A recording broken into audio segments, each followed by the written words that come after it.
Welcome back to another episode of Meet Cute, where we explore the stories of extraordinary people with radical meat-based beliefs. I'm your host, Alex Rhodes.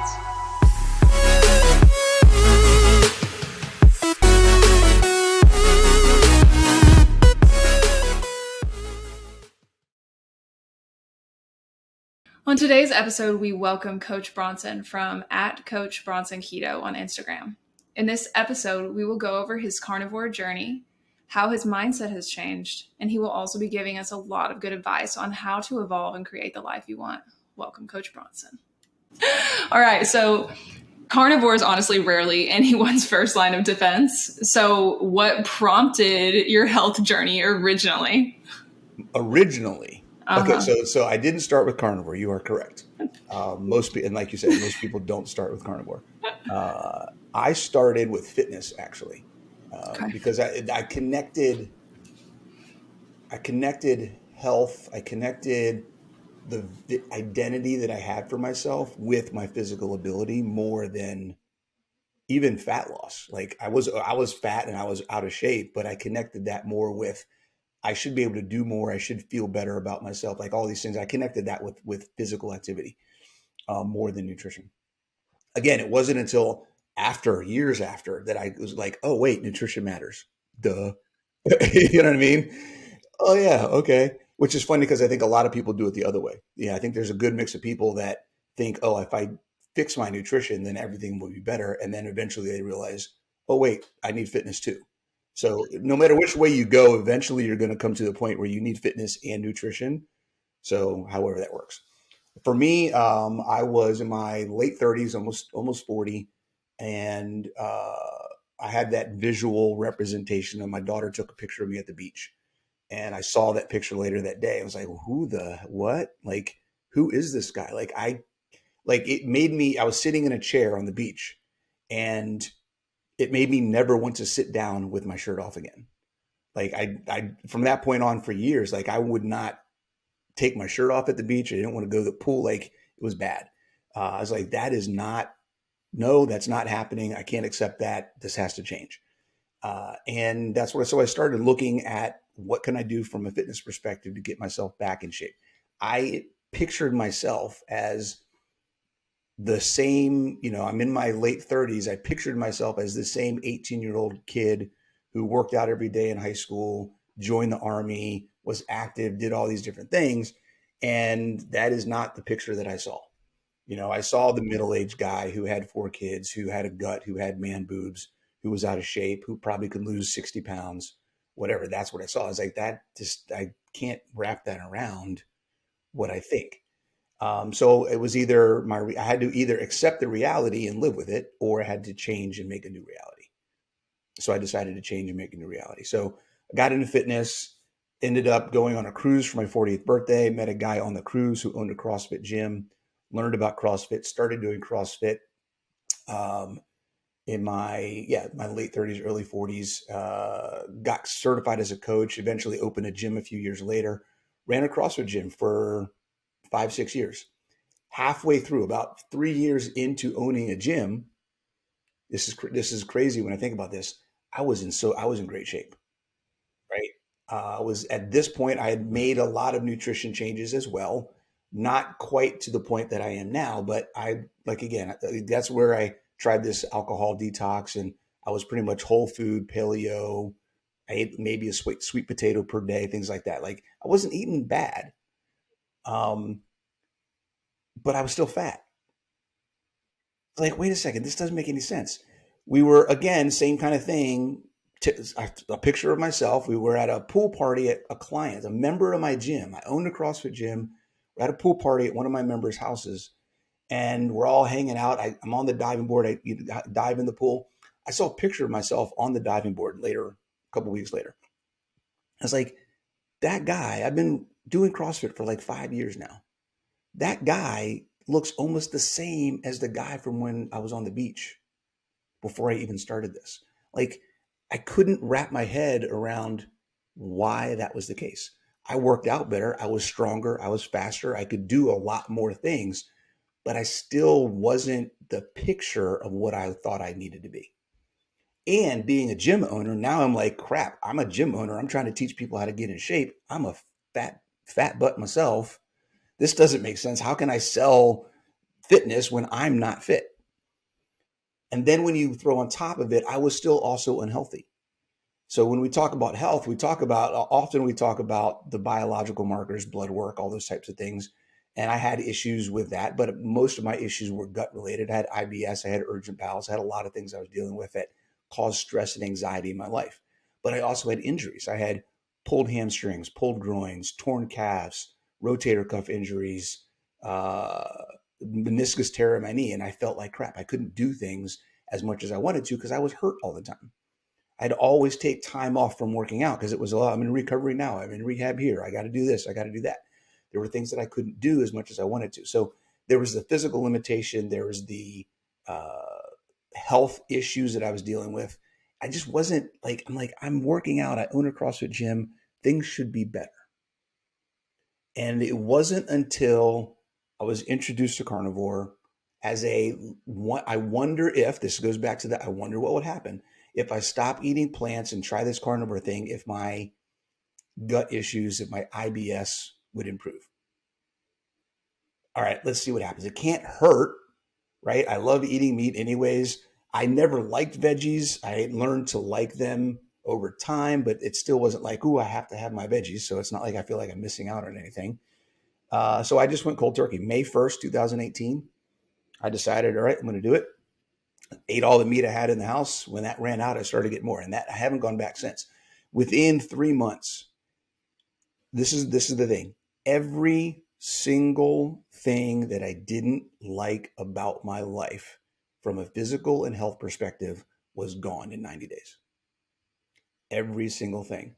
Injuries, chronic injuries, acute injuries, body fat, performance in the gym, gut issues, IBS, urgent bowels, every single thing was gone. And I haven't had an issue with any of them since 2018. I haven't changed anything else other than what I'm eating, right? I'm still doing the workouts. I'm not doing as much CrossFit stuff now. I do more bodybuilding and powerlifting kind of stuff now. But the overall lifestyle that I have is, I went from working out 3 days a week, feeling like I got run over by a train, to now I do 5, 6 days a week, and I feel like I could probably do 10. Like, it's ridiculous. Yeah. Oh, yeah. I mean, we're going to get into all that for sure. I mean, it's spectacular the way that the body changes and adapts, whenever you are giving it what it needs. But we're going to go back. You mentioned, so you obviously were super healthy. Well, at least fit through high school. Yes. And then you saw this picture of you on the beach at that time. When you were like, what is going on? Did you have any sort of, emotional or, just like a physical or a mental crutch on, like sugar or just food in general? For me, it was more obliviousness. Really, Right. I was content. I was happy. I had a good job. I was making good money. I was in a relationship. Things were just going great. And I was just kind of coasting along. I didn't have any, and this ties into it as well. The person I was seeing at the time, we actually had a conversation about this. And it's interesting how the straws stack up. Around the same time, I had this epiphany about my health and my condition, my physical ability, the identity around who I was. I also had a conversation with the person I was in a relationship with, and she basically said, I love you. I want to be with you, but you don't have an active desire to improve yourself. And you're content with being where you are. And if that doesn't change, I don't know if this is going to work out. And it wasn't that I was lazy. It was just that I was content. I didn't feel the need to do any more. And that conversation, along with this, it was a period of things over time. So it was kind of being pushed emotionally and pushed to kind of look at my life and be like, what am I doing? Where am I going? What is happening with myself? And all of those things kind of together kind of culminated in me going, hey, I need to make a change. Now, once I started making the change, I did realize that there were things in my life that weren't necessarily I struggle to say I was addicted, but at the same time, I think it was more habit change than emotional connection. I enjoy French fries a lot.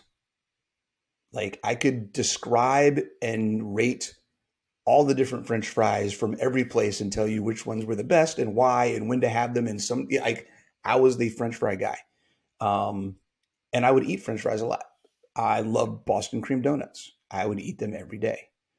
I loved sugar and cream in my coffee. I would have it every single day. I was a pad thai guy and I was a pizza guy. I would have them multiple times a week. So there were definitely foods that I enjoyed that were kind of just what I would go to because I liked them. And breaking those habits was definitely a process. It took me a year to stop eating French fries. Right? It took me a long time. That was the first nutrition thing that I did was no French fries. And then from there, it was, hey, if I'm finally got this done, maybe I should stop getting pad thai a couple times a week, with 2 orders of spring rolls.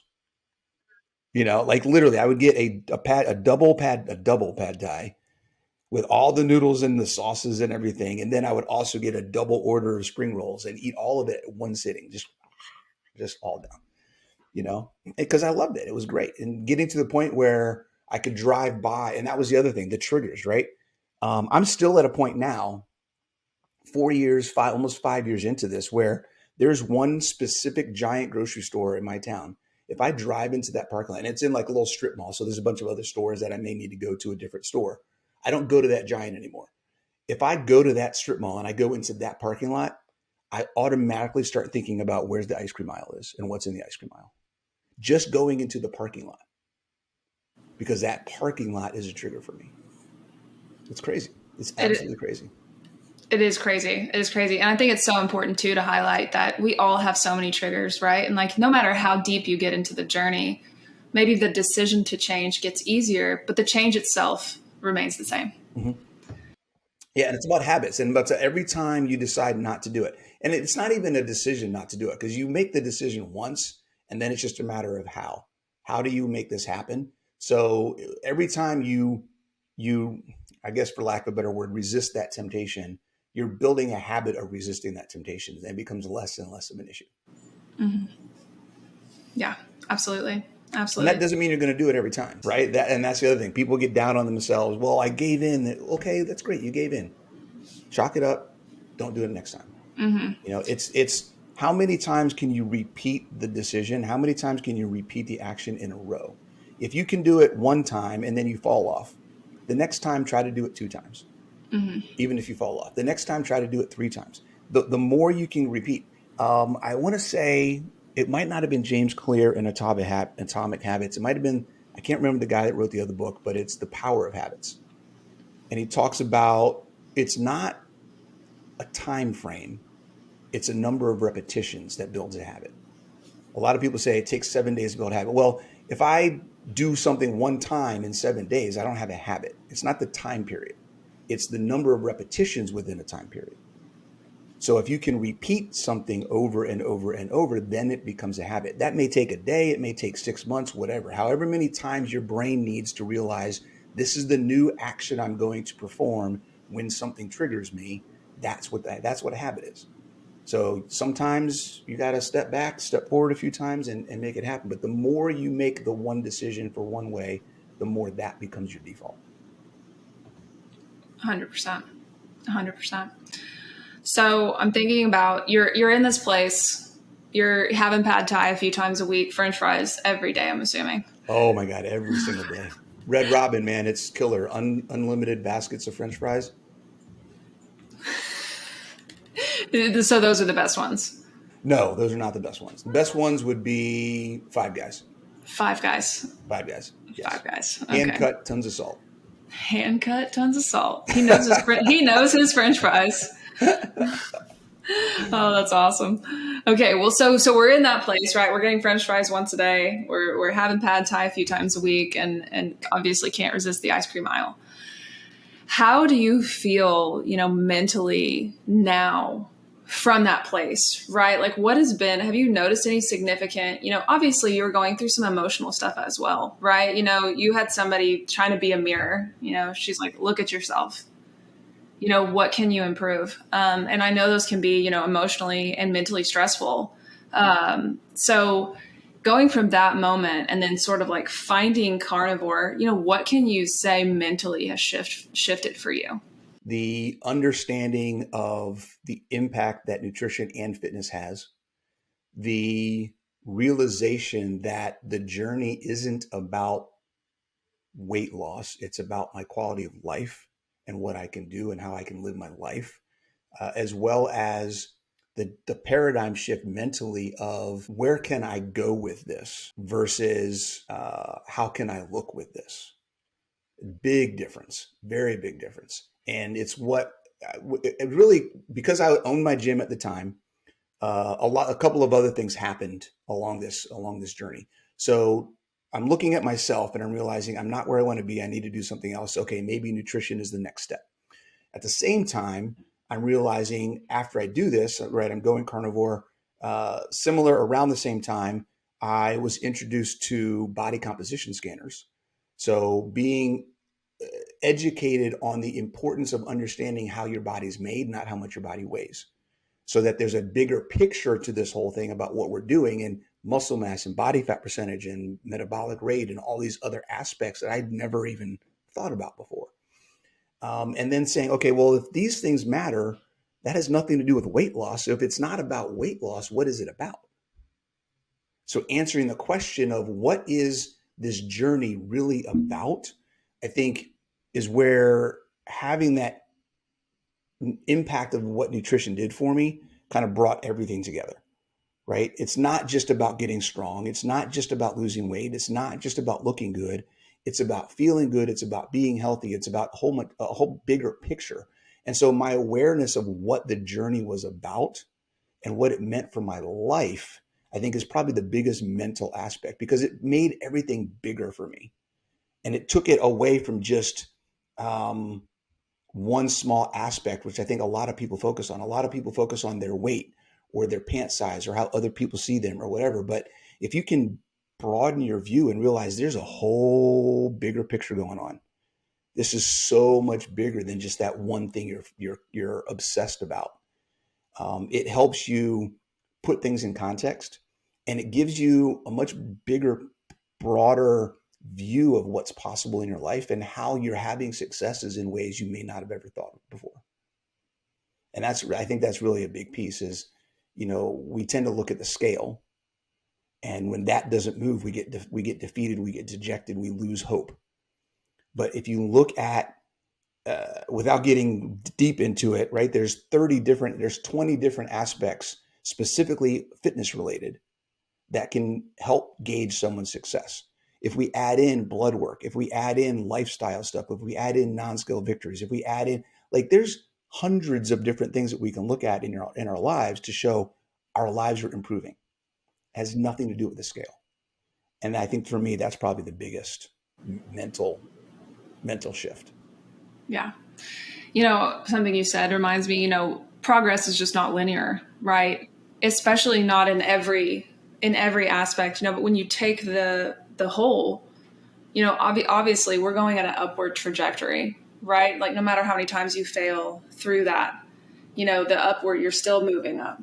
And, I think that's so important for people to remember is like a lot of people don't like, they fear this failure, right? Or they have this intense shame or guilt after having a cheat or, going or skipping a workout or whatever. But, in the grand scheme of things, I mean, we have, with a healthy life, almost 100 years on this planet, there's plenty of time. And you touched on that earlier. There's plenty of time. And, as long as you keep going, really, it's impossible to fail. The only failure is stopping. That's it. The only failure is stopping. If you keep going, it doesn't matter what happens. You're still going. So, I mean, there's so much, and I think a lot of this, without getting too much into the conspiracy theories and all that kind of stuff, right? A lot of it goes into how we're trained as kids and how we're taught as kids. We're taught there's only one right answer. We have to be the same as everybody else. We have to show our work. If we don't do the work the same way, then it's not the right, there's so much about life and individual growth that is outside the box. And we have to be okay with trying something and failing. Failure is part of life. Failure is not permanent.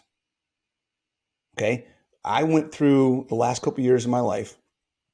2019 to 2021 was a rough time, and not just because of COVID. Okay. I sold my gym.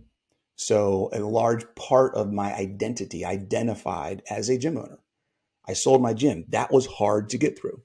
It was very hard to get through. I was no longer a gym owner. Crap, who am I? Without this gym, who am I? So learning how to re-identify myself. I got a divorce. That's a whole nother thing, right? Going through that. I started doing what I'm doing now with virtual coaching and virtual online programs. Then COVID hit, and I lost 85% of my business in 3 months. Okay, great. Now I'm unemployed. I don't have a gym. I'm not married, and my business just failed. Right? Talk about stress and all of that kind of stuff. And just understanding that I could have very easily just given up, gotten a job, gone to work at Home Depot or something just to get a paycheck and say, hey, this is it. I'm done. I'm not doing this anymore. It's not going to work. You know what I mean? And it doesn't work that way. That's not who I am. I'm not a failure because of what happens to me. You only become a failure if you take on the identity of being a failure. Okay. Failure is not a thing you can be unless you want to be that. If you take that on, I'm a failure, life sucks, I can't do anything, that's on you, because that's not reality. You can be whatever you want to be. If you want to be someone who doesn't quit and keeps pushing, then do that. And that's what I decided to do. And I'm going to keep pushing and keep going. And I actually had a mentor. I got on a call. Here I am, almost 50 years old. I'm on a call with one of my mentors, bawling my eyes out. I felt like my life was just completely falling apart. Right. All of this is happening. I was doing at that time, late 2000, late 2021, no, late 2020. I was at a point where I was so in the hole that me and Ben and Jerry's were having some serious conversations. Right. There were a couple weeks there where I was doing a pint or 2 pints of Ben and Jerry's almost every day. I would just go to the store, get some, sit at home, watch Netflix, and just house some Ben and Jerry's. Right. In a couple months there, I probably put on 25 pounds of just depression weight.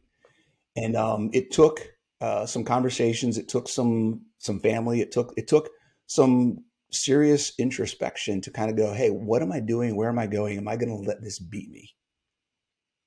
And I decided, and I'm not. I'm not going to let this beat me. I'm not going to let the circumstances define who I am. I'm going to keep fighting. And so here we are now. I'm not out of all of that yet. I still am still trying to build my business out of that hole and things like that. But my outlook on life, because I realize it's about where I'm going. It's not about where I am. And it's definitely not about where I was. And I think people need to understand, if you have a path forward, if there's hope, then we can work through anything. Mm-hmm. Hope and belief. Yeah. So, something that, I think is really important to touch on just in what you just said is that, like there are 1 in 5 people have a binge eating disorder or an eating disorder or disordered eating at some point in their life. Right. And so, although maybe you wouldn't have qualified as an eating disorder, there is this subclinical aspect that I would guess almost all Americans are going to deal with at some point in their lifetime. For sure.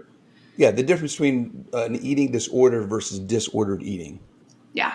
Right. Exactly. I think most people, whether it's intentional or not, even if they don't have a mental issue around food, just the quality of the food and the way that the food is provided to us in society creates disordered eating. Right. Just, the fact that they genetically and chemically alter foods to make us eat out of the way that our body wants to eat. I would say that probably, I don't know, 70% of Americans are obese. I would say 70% of Americans have disordered eating. Absolutely. Absolutely. And, but what you said there is like, where there is hope, there is success, and I think so many people fall into that pattern, right? And I think it's also important to remember, like I did have a binge eating disorder as a child and well into my adolescence. But in that journey, at some point I had to decide like, hey, this isn't right. Something is wrong. But all of that came from this source of like trauma, childhood trauma, right? Like I held on to that for so long. And it led to all that emotional eating and binging and even bulimia. Bulimia is not necessarily defined as vomiting. You can overexercise or you can take laxatives. That's a purge as well. But it's the belief, right? Like that we can get better and like that we can do more. And even if it is with the intervention of loved ones, like it's so spectacular. Like you could have stayed in that place easily. We all wake up with these choices that we have to make. And so, I think it's just important to highlight that anyone and probably everyone has struggled with that at some point in life and has had the wherewithal to overcome it. And it Yeah. makes you not feel so alone. Yeah. And understanding, embracing the emotion. This is one of the big things. If you, I got to hook you up with my girlfriend, Natalie, because she's dealt with bulimia in the past. She has a great story to talk about that. I think you guys could really have a good conversation. Yeah. She's big on the mindset stuff. She's way more woo woo than I am. I get into mindset and do things like that, but she's the queen of all that stuff. And I think you guys would have a really good talk. One of the things that she talks about and I've started stealing and using is the idea that there's no such thing as emotional eating. We eat to avoid the emotion that we're feeling. Mm. It's not about, because the emotion doesn't go away when you eat. You just replace it with something else. And then once that thing is gone, the emotion comes back. And now you have guilt and shame because you went to food as that replacement when it's never actually going to be replaced. So understanding that the biggest problems that a lot of people have when it comes to emotional eating is avoiding the emotion. We need to learn to accept the emotion, live in the emotion, learn from the emotion, understand what that emotion is teaching us. How do we deal with it? What's the goal? What are we trying to get through? And face it. I heard a really great analogy on TikTok of all places. Okay. Somebody was talking about cows versus buffalo. So if you look at buffalo in the wild, if there's a storm coming, they run towards the storm. The storm comes, they get a little wet, and then they're on the other side because they're going opposite directions. In cows, when they see a storm coming, they run away. And the storm catches up to them and they're running away. Now they're stuck in it for longer because they're staying with the storm. And then they get tired and then they got to sit there and get stuck in the storm, right? So they're making the process of pain and discomfort longer and harder because instead of facing it, they try to run away from it. And that's the exact same thing that we do. If we can face the emotion, if we can push through it and understand it and learn from it, that's the big thing, learn from it, then we'll be much better off and we'll be more capable of dealing with it the next time. Mm-hmm. What do you think that first step is, right? Somebody's in this place and they're the cow. They're running with this storm. How do we change from the cow to the buffalo? What do you think the first step is? Yeah, I think the first step is what is identifying with your pain. What is the thing that is causing you the most pain and understanding that. Mm-hmm. I think that's a lot of times we're running away from the emotion because we're running away from the pain. We don't want to face the thing that we may have to change, accepting something about ourselves that we don't want to accept. Maybe there's a confrontation that we need to have with somebody in our life.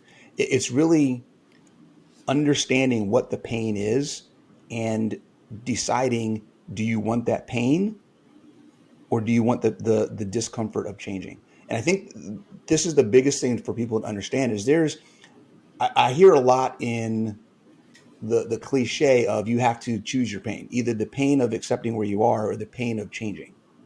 Right. And I think I want to change that thought process a little bit, because the pain of where you are is pain and suffering. The change is discomfort, not pain. It's very different. The pain and suffering is something you have no control over. The pain and suffering is something that is an emotional reaction that you're unaware of, you're not in control. It's just there. You haven't accepted or done anything about it. The change of doing something about it is uncomfortable, but it is 100% under your control, which means it is not pain, it is discomfort. It's a very big difference. When I go to the gym, I don't experience pain, I experience discomfort. When I don't go to the gym and I'm weak and I have aches and pains and I'm sore and I get hurt, that's pain. But having some soreness in my muscles because I pushed myself and I accepted a challenge and I overcame that challenge in the gym, that's not the same thing. It's not the same thing at all. Mm-hmm. There's no reward in There's the no pain. reward, right? You just know you're continually going down the hole. Again, it's tied to that hope. It's tied to that growth mindset. If we change our perception to I'm going to do something to get better, then the discomfort becomes more attainable. If I'm staying in the mindset, there's nowhere for me to go, I'm just going to sit here and wallow in the mud, then our lives are just miserable. And you got to figure out which one do you want. Mm-hmm. Yeah, and I think also it's important to remember, like, every time you make a shift, right, sometimes it can be really uncomfortable. You know, like even for me, I did an animal-based build and I decided to do like a full carnivore cut, right? So, yeah, so 3 days in though, I'm like dying, you know, I'm like, all I want is a freaking grape, just one grape. You know, just one grape. Yeah. And, you know, I found myself in that position, and honestly, I haven't been in that position in so long. I feel like, you know, but because, you know, I've had a past history of, you know, I was 100 pounds overweight, lost 100 pounds and, you know, gotten to where I am. And so I've had a lot of that discomfort in my life. But I think that being aware, where you go back to awareness, is stepping back and being like, oh, you know, I know that I'm feeling this discomfort because my body wants carbohydrates because I've been having them for the last, you know, 27 years of my life. But now I can look at this and say, if I can just make it through this 1 week, you know, if I can just make it through these 3 days, and you stop looking at it as the scope of discomfort being eternal. But I think when we are in this perpetual pain, we think that the discomfort is also going to be perpetual. Yeah. But it isn't. It's not at all. Not at all. Not Yeah. at all. Yeah. Growth mindset versus fixed mindset. The definition is a fixed mindset, there's no expectation for improvement, essentially. And then a growth mindset is the expectation that things can get better. And people need to, you know, whatever you can do, some things people can do to start having a growth mindset. The number one thing that you can do if you're stuck and you don't feel like there's a possibility of improvement, start hanging around people who are growth mindset. If you have people in your life who are not trying to improve themselves, don't hang out with them. Find people in your life who are trying to get better, who will help you get better. Anybody in your life who is not encouraging you or motivating you or supporting you trying to improve yourself, you don't need to spend time with. I think that's a really hard thing for people to understand is, you know, you are the sum of the 5 people you spend the most time with. So if you have 5 people in your life that, if you have the top 5 people that you spend time with, if any of them are not growth mindset people, then replace them. That's hard to hear. That may be your family. That may be your best friend. If they're not helping you become a better person, then your time is better spent elsewhere. Mm-hmm. Mm-hmm. Yeah. And, you know, yeah. And that even goes back to the loop of like, it's going to be uncomfortable to make new friends. You know, it's going to go back to that discomfort, you know, and it can feel like sadness, you know, it can feel like a Because you're breakup. letting go of things, right? Mm-hmm. You're letting go. And that goes back to what I was talking about at the beginning with my story, is the identity of who I saw myself. And that identity and reality didn't match. When we decide to change our reality to match an identity that we've created for ourselves, there's going to be loss. There's also going to be gain. Which one do you want to focus on? Again, perception and focus. If I'm focusing on the gain, I'm being growth mindset. If I'm focusing on the loss, I'm being fixed mindset. And the change will be much harder if I focus on the loss.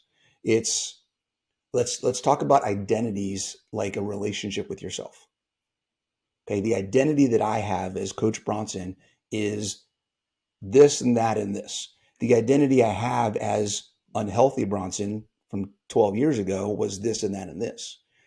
The things that I did as unhealthy Bronson don't match with the things I do now as Coach Bronson. If I connect with all the stuff that I lost and I try to pine over these things, how different is that than pining over an ex-boyfriend or an ex-girlfriend? Right? It's a relationship. So the relationship I have with myself is your identity. So if I want to have a new relationship with myself and build a new identity, then I have to break up the relationship that I had with my old identity. And in order for my new identity and I to have the best relationship possible, I can't keep calling the ex. When it's Friday night and I'm alone and I feel like having some ice cream, right? I can't call the ex for an ice cream call, right? There's no booty calls with the ex when it comes to Ben and Jerry's. It doesn't happen. I got to stick with the relationship that I'm trying to build and make that as good as possible. I think important to highlight here too is I've experienced this quite a bit in the last few years, seeing parents, break up with their children, because their identity is so wrapped up in being a parent. And of course, I'm not a parent, so I'm not, I'm just relaying the messages that I've heard. But I do hear a lot of when you become a parent, your identity all of a sudden becomes mom and becomes dad, and your wife calls you dad, and your husband calls you mom. And I think it's important to realize that even if it's a healthy, even if it's a good relationship, even if it's somebody that you truly love, the expectations you have on yourself to show up as that person is just as detrimental as having the person on the other end sort of manipulating your experiences. Right. And so, yeah, I think it's really important to back that out and just see that we're all in this path where we have to make decisions for our greatest good so that we can show up as our greatest good for others as well. Sure. For sure. Mm-hmm. Yeah. The journey has to be yours for you. Mm-hmm. If you do anything for someone else, it's not going to last and you're not going to be happy. Yeah. Because it's not who you want to be. Yeah. You have to be true to yourself and authentic. And that gets into a whole nother conversation. We could talk about expectations in relationships and communication and a bunch of other things, but we don't need to go down that rabbit hole. Yeah, no, absolutely. Absolutely. For anybody struggling in this loop, right? This negative feedback loop, whether that's eating to replace emotions or whether that's binging or, a divorce or selling their gym, losing their identity, what would be your number one piece of advice? Find out what you really want in life. What is the one thing, and this could go either direction. Some people are motivated by a dream and a goal and a picture that they want to attain. Other people can be motivated, and often it's more, this second one, by the things they don't want in life. What is the pain? What is the thing you're trying to avoid? What is the thing you want out of your life?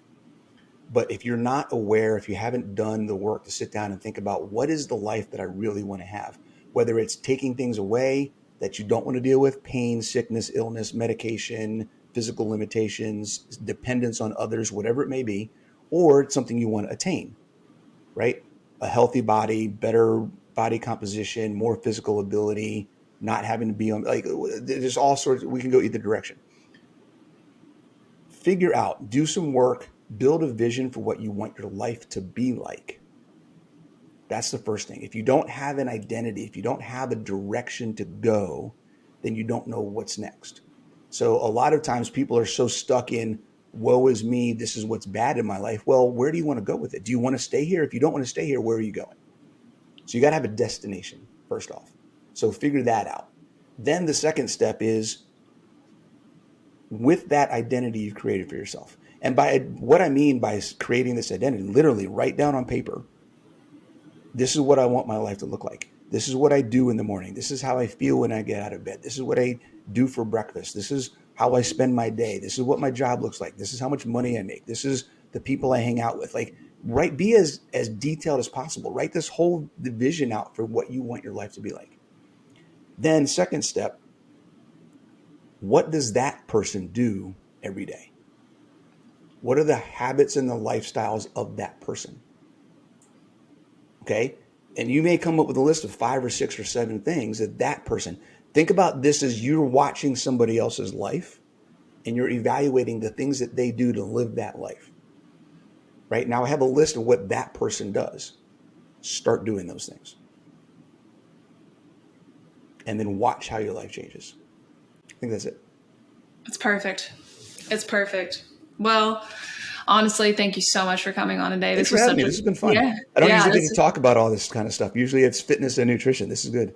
Yeah. This is what real coaching is about. This is the stuff that really matters for people. Yeah. The fitness and the nutrition stuff is easy. This is the stuff that people really need the most work on. Yeah.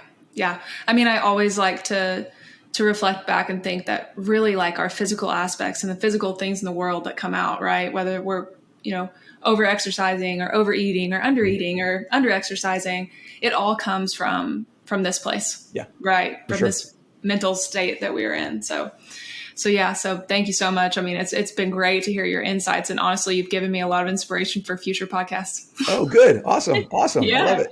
Yeah. Awesome. Okay. Thank you for listening. Until we meet again.